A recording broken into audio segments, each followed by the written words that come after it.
তাইফের জমিনে রাসূলের উপরে এত আক্রমণ, বৃষ্টির মতো পাথর মেরে রাসূলকে রক্তাক্ত করে ফেলেছে তাইফের কাফেরের সন্তানেরা।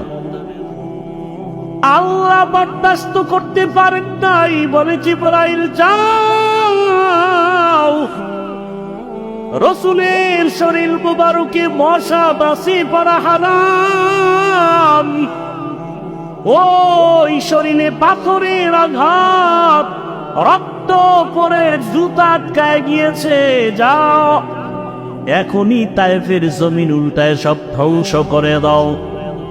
জিবরাইল এসে নবীকে বলেন, ও নবী একটু অর্ডার দেন, তায়েফবাসীকে ধ্বংস করে দেই। নবী বলেন, খবরদার তায়েফের বেঈমানের মারিও না রে জিবরাইল, ওরা আমাকে চিনে না, ওরা আমাকে জানে না আমি কত বড় দিলওয়ালা।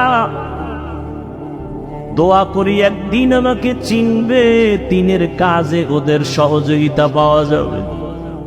কাফেরেরা নবীরে মারে, নবী গালি দেয় না, বরং আল্লাহ অর্ডার দেয় মারার জন্য, নবী আবদার করে মারিয়েন।